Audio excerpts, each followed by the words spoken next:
राधे राधे दोस्तों। हिंदू धर्म में प्रदोष व्रत का विशेष महत्व है। इस दिन देवों के देव महादेव की पूजा अर्चना की जाती है। त्रयोदशी तिथि के दिन प्रदोष व्रत रखा जाता है। धार्मिक मान्यताओं के अनुसार प्रदोष व्रत रखने में जीवन में सुख समृद्धि और खुशहाली आती है और सभी दुखों कष्टों से छुटकारा मिलता है। इस समय मार्गशीर्ष माह यानी अघन का महीना चल रहा है। मंगलवार को पड़ने वाले प्रदोष व्रत को भौम प्रदोष व्रत कहा जाता है। प्रदोष व्रत करने वाले व्रती ब्रह्म मुहूर्त में उठकर सबसे पहले स्नान करते हैं। इसके बाद भगवान का ध्यान करते हुए व्रत शुरू किया जाता है। इसके बाद भगवान शिव को बेलपत्र, चावल, धूप, दीप, फल, पान, सुपारी आदि चढ़ाए।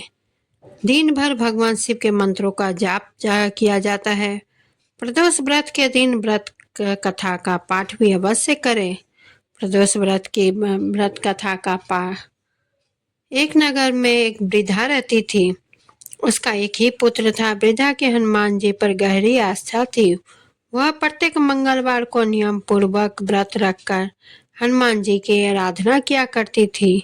एक बार हनुमान जी ने उसकी श्रद्धा की परीक्षा लेने की सोची। हनुमान जी साधु का वेश धारण कर वृद्धा के घर गए और पुकारने लगे, कोई है भक्त जो हमारी इच्छा पूर्ण करे। पुकार सुन वृद्धा बाहर आई, बोली, आज्ञा महाराज। हनुमान बोले, मैं भूखा हूँ, भोजन करूँगा, तू थोड़ी जमीन लीप दे। वृद्धा सुविधा में पड़ गए। अंत हाथ जोड़कर बोली, महाराज, लिपने और मिट्टी खोदने के अतिरिक्त आप कोई दूसरी आज्ञा दे, मैं अवश्य पूर्ण करूंगी। साधु ने 3 बार प्रतिज्ञा कराने के बाद कहा, तू अपने बेटों को बुला, मैं उसकी पीठ पर आग जलाकर भोजन बनाऊंगा।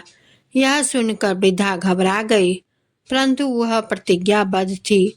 उसने अपने पुत्र को बुलाकर साधु से सुपुर्द कर दिया। वेशधारी साधु हनुमान जी ने वृद्धा के हाथों से ही उसके पुत्र को पेट के बल लिटवाया और उसकी पीठ पर आग जलवाई। आग जलाकर दुखी मन से वृद्धा अपने घर में चली गई। इधर भोजन बनाकर साधु ने वृद्धा को बुलाकर कहा, तुम अपने पुत्र को पुकारो ताकि वह भी आकर भोग लगा ले। इस पर वृद्धा बोली, उसका नाम लेकर मुझे और कष्ट न पहुंचाओ। लेकिन जब साधु महाराज नहीं माने तो वृद्धा ने अपने पुत्र को आवाज लगाई। अपने पुत्र को जीवित देखकर वृद्धा को बहुत आश्चर्य हुआ और साधु के चरणों में गिर पड़ी। हनुमान जी अपनी वास्तविक रूप में प्रकट हुए, वृद्धा को भक्ति का आशीर्वाद दिया।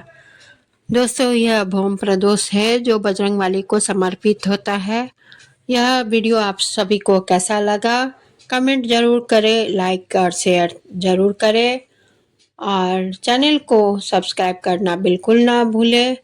नोटिफिकेशन बेल को भी क्लिक करना ना भूलें। इसी के साथ मैं विदा लेती हूँ। धन्यवाद।